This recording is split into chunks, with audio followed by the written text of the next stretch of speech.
Let's talk about golf. Okay. All right.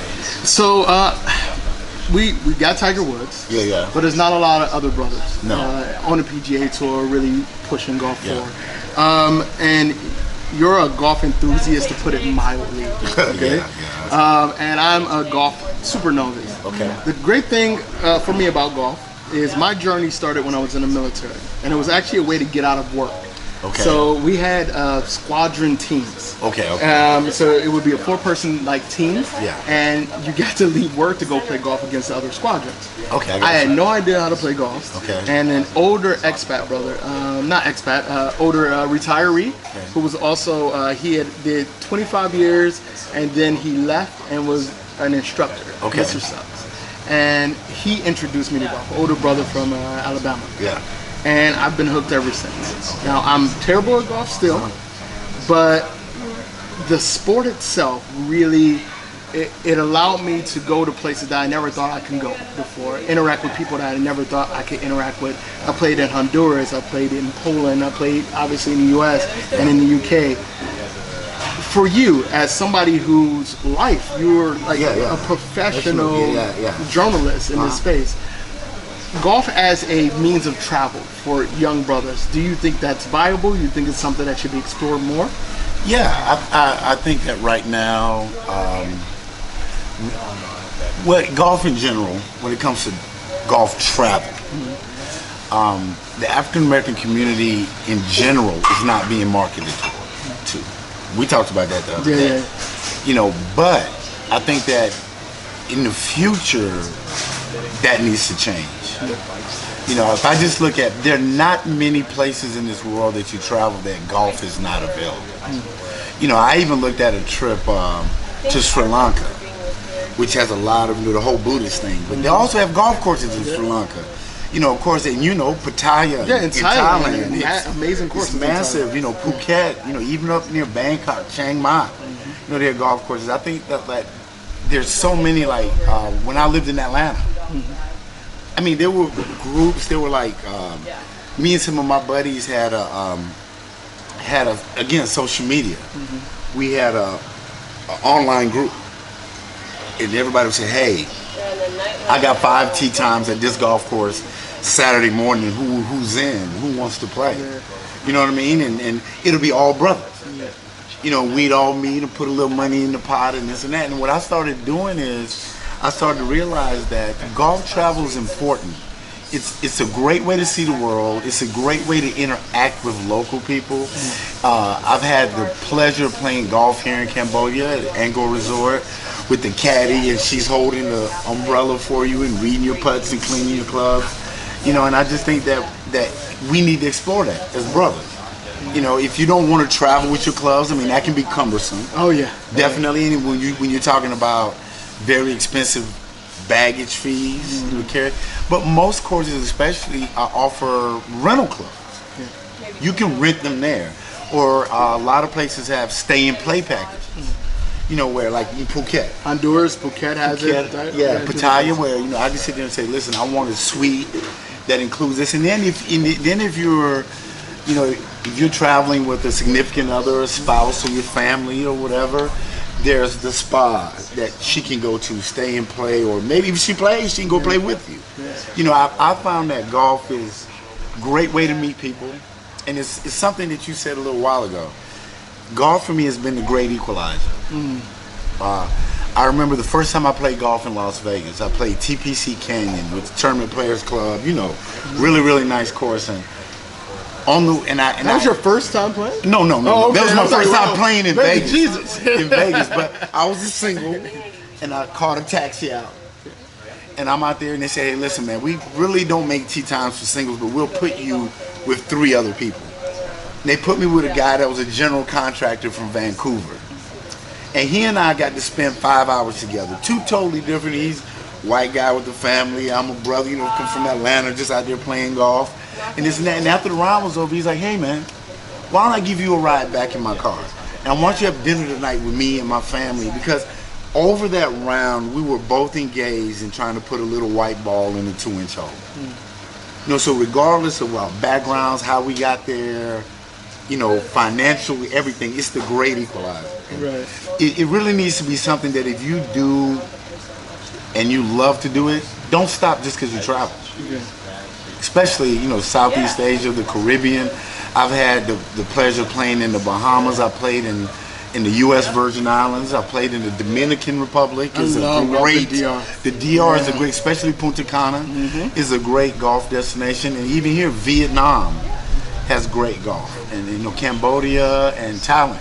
So yeah, I mean, it's been an integral part of my life for the past 15, 20 years. Okay, so young brothers who maybe not or who are interested in golf. Yeah. Okay, just young brothers. The reason I love doing interviews like this, and the reason I think they get so much positive response, is there not a lot of us.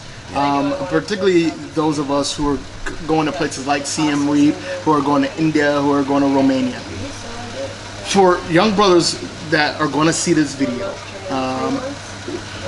what would you recommend they do to get started exploring the world, to get started traveling, if they don't have military backgrounds like we did, corporate backgrounds like a lot of other people did, just the average brother who's working a 9-to-5 job, who's just trying to make ends meet? I'd say this. First thing I would suggest is, what are you interested in? You know, do you like the beach? Do you like nature? Do you like history? You know, it might be even, say, for instance, you know, you're into Egypt. You know, you want to see the Great Pyramids, or maybe you set a goal and say, I want to see as many of the 7 wonders of the world as I can. You know, and then you know, take the leap. Get your passport. It's not that difficult if you don't have anything keeping you from getting it. You know, get your passport, and also you have to make travel a priority in your life. I think that's probably the biggest thing for that we can say. Biggest piece of advice you can give, I can give, is that so many people are complaining about not being able to travel, but they got their iPhone, they got the new J's or the Yeezys, and they got a new PS4 and got that new. It's like, okay, those things are great. I love J's, I love new iPhones, but I'm like, if travel is something you really want to do, you have to make it a priority. You have to make it a priority, and I really thank you for saying. I really wanted to touch on that, because today, with the proliferation of last minute tickets, last minute airfares, fare deals, glitch fares, accident fares. You know, you go to websites like Skyscanner and Kiwi and Momondo and, you know, websites like that, where you can get last minute tickets, I mean, at ridiculously affordable prices. And that's why I say exactly. So instead of paying $1,000 for the new iPhone X or whatever it is, take that grand, which could be a round trip ticket, your hotel, money for tours, because now you've made travel a priority. Because now it changes you, and it's to get over, I don't want to call it the stigma, but the fear of going somewhere you've never been. That's the purpose of it. It's the discount. You have to go for. Again, I have no issue with people who choose to only go to the Caribbean. Exactly. I mean, do you? It's your money. Do whatever you want to do. But as somebody who's been in 93 countries, and you've been in a lot of countries as well, and traveled longer than I have, it's this. As soon as you start to go to these places where you don't speak the language, where you don't know the culture, where you don't know where you are, when you're solo and you're lost, and then people help. People come to your aid. It gives you a different perspective on humanity and how you fit into that puzzle. And I think one of the biggest issues for people of color is we've been so marginalized in the U.S., so disenfranchised, not only on an individual basis, but culturally. Part of the American culture and identity is to marginalize others. And we see it today with our current legislation. But it's like, as people of color, we have an opportunity. And I think I like to say this: today is the greatest day to be a black man ever. In the history of existence. Today is the best day, and tomorrow's going to be better, I hope. Yeah, it is. I think you touched on a couple key points. First of all, I call it getting wonderfully lost.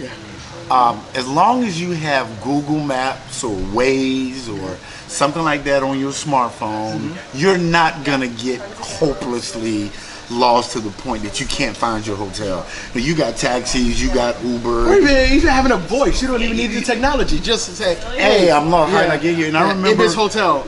I remember a prime example of getting beautifully lost was me being in Lisbon, Portugal. I'm in Lisbon. I just leave the hotel, and I forgot what I was looking for. I think I was looking for like a cafe or something. But I just started walking, and I walked around this corner, and I saw this big, beautiful dome blue building, and it was like the Lisbon Opera House. But it was so gorgeous, and I would have never seen it if I didn't get wonderfully lost. I think that we got to get over that fear of, I don't speak the language, I've never been there before. Like we talked about previously, research. The United States State Department website is a great resource because you can sit there and say, look, I want to go to Poland. What are my entry requirements? Right. Yeah. You know, do I need a visa before I go? Do I need this, or can I get a visa upon arrival? Yes, use the technology that's in front of you, and then do a little pre-planning, and set, like for me personally, I set a general itinerary where I sit back and say, okay, look, okay, I'm going to Prague. I want to see XYZ. This is my must-see. But then I also incorporate a day or two in there where I just freelance days, loose days. Yeah. Take advantage of free walking tours. I've done them in Amsterdam. Everywhere. I did one in Lisbon, Portugal, where you just tip the tour guide, whatever, and it's free. It's the best way. I say this all the time, and people who follow me know this is one of my key tips. The two things you should do in every new city is take a free walking tour in the morning, during the day, and a pub crawl at night. Absolutely. Because it gives you two perfectly balanced views of the city. Not only do you, it's free, the free walking tour for the most part, and pub crawls are usually maybe $20 on the higher end. And it's like, you're absolutely right. It gives you a great perspective on the city, like things you want to come back to, places you want to check out. Yeah, and also use social media, and I'll say that with just one caveat. Everybody has different criteria on why they rate things different ways. So, you know, don't just totally shut out a hotel or a restaurant because, you know, TripAdvisor or Yelp said it wasn't this. It could have been that one person's personal experience. The only way you're really gonna get to know it is just go. You know, like here in Siem Reap, I mean, dude, I've been here longer than you. You telling me about new places. You know, sometimes the beauty of traveling and going somewhere is going and eating something or somewhere that you don't like. You know, like when I went to India for 12 days, I don't necessarily like Indian food, but I was able to find restaurants and, you know, taste this and I don't like that. That is the beauty of experimenting. And I think it gets loose. I think one of the problems with black travel is that we're so new.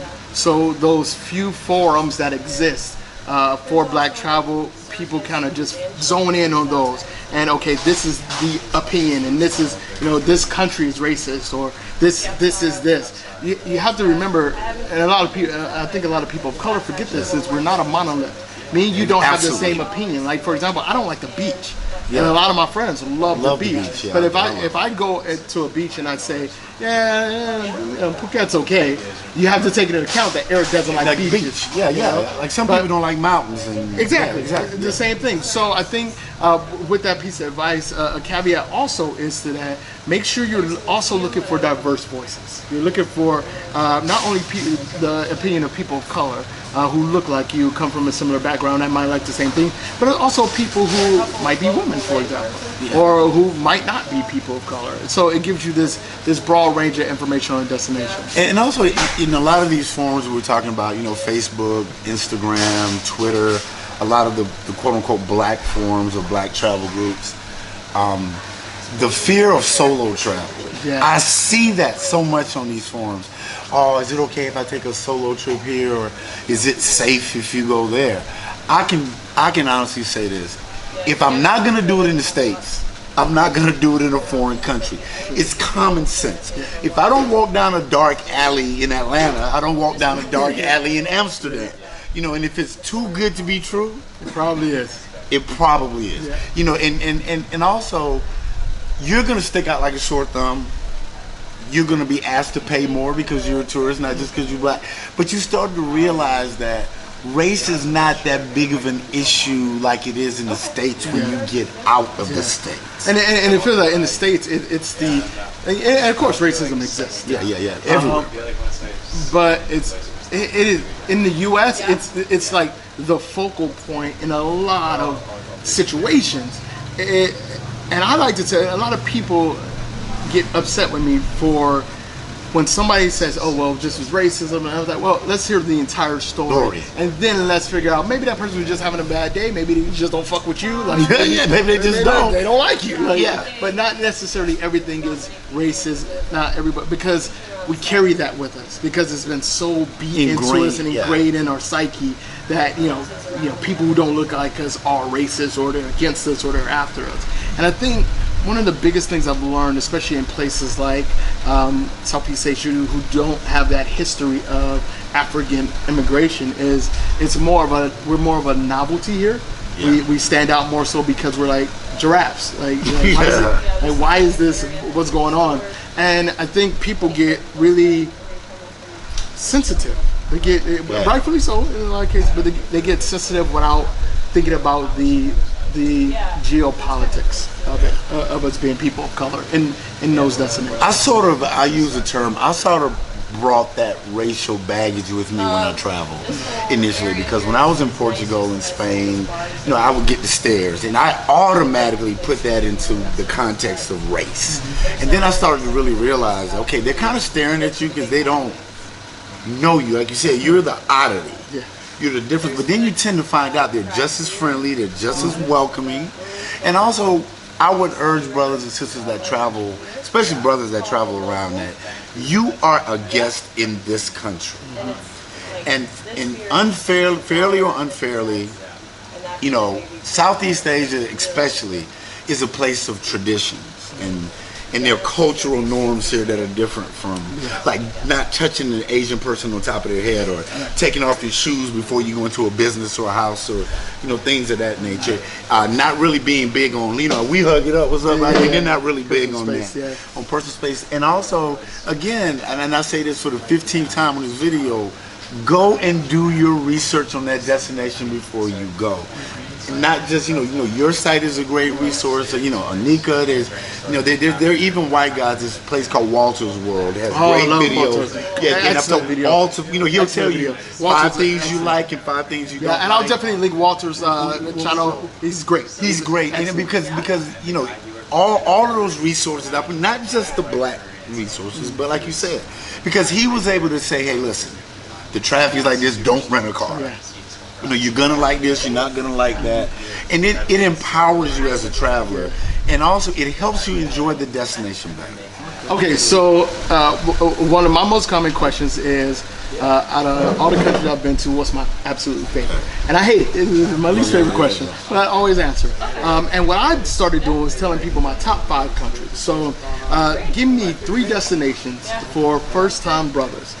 Brothers who've never been outside of the U.S., 3 places that you think will be culturally stimulating, will be just amazing places for them to see, spiritually stimulating, things like that. Three places that African American men should travel for the first time. I would definitely suggest your home, Bangkok. Definitely Thailand. I mean, Thailand is a great place to really get your feet wet with Southeast Asia. I mean, the language barrier is not quite as bad, and they're already got the tourist thing on lock. Oh yeah, they got that. That figured out. Yeah, they got it figured out. I mean, you got a huge airport, BKK, DMK, but also what I like about Thailand, which I'm glad that was my first destination in Southeast Asia, was the diversity of the country. To be able to leave the hustle and bustle of Bangkok to go up to Chiang Mai, and then to leave Chiang Mai and then go down to the beach in Phuket. Perfect. It's a great place. Number 2, I would seriously suggest a place that I absolutely love is Amsterdam, the Netherlands. Great history, Van Gogh, Rembrandt, the canals. Anne Frank House. Anne Frank House. And it's definitely more than the red light district and smoking weed. I mean, well, it's there. It's there. I mean, that's what they're sort of known for. But Amsterdam, I just love the city. I don't think I could ever get tired of going back to Amsterdam. Yeah, beautiful. Oh, it's absolutely gorgeous. Stunning city. No matter what time of year you go, I'm a big fan. Yeah, big fan. And also, and this is sort of, besides Siem Reap, I would sit back and I would really suggest, and maybe it's not really one of your favorites, but I like Portugal. I really did. Porto. No, it was only Lisbon. I love Porto. Yeah, Porto's one of Lisbon, my favorite cities in the world. But Lisbon, I like the history. Yeah. I like the history of Lisbon. It can be annoying with the stuff you run into on the street, but architecturally, stunning, beautiful, stunning. Great history about the big earthquake, and it's also diverse. I mean, you go up to Porto and the wine country. You got Madeira that's right off the coast, and then you can also go down to the Algarve and go down to, and it's relatively inexpensive for those. So I would say those places. I would say Amsterdam, the Netherlands, Portugal, and definitely Thailand. Okay. And last question. What is the one piece of advice that you would give anybody watching this video generally about travel? Just do it. Take the leap. Live out loud. Do something that scares you every day. Get that list and say, hey, listen, I would just, this is my piece of advice. Are you going to either be a stamp collector in your passport, or are you going to experience the culture of the places that you go? You know what I mean? I know a lot of people that say, look, I've been there, I spent one night, boom, I got the stamp and I'll move on. But try to immerse yourself and get lost in the culture, the food, the language, the people. So just live out loud, just do it. Perfect, brother. Thank you so much, man. Guys, I want to thank Ed so much for coming on. This is one of the things that makes travel so beautiful. I came here on assignment for 3 weeks to Cambodia. Had no idea he was here. He had no idea I was coming through, and we just bumped into each other a couple days ago. And it was funny. We were eating, and some of his friends came, expat friends, and they were shocked that we had just met. Like, I thought we'd known each other forever. Yeah. I mean, I just thought it was so random because, like I said, when I was doing my research about traveling places, you were one of my resources. And then it was like, I just happened to lift my head. I'm like, man, dude, is that you from like 2 years ago? So, hey, that's the beauty. Just do it. You might run in the air. Yeah, you just might. So, as usual, guys, leave the world better than you found it. If you guys have any questions for Ed, go ahead and leave in the comments below. Let me know how you guys like these videos, and I will see you in the next one.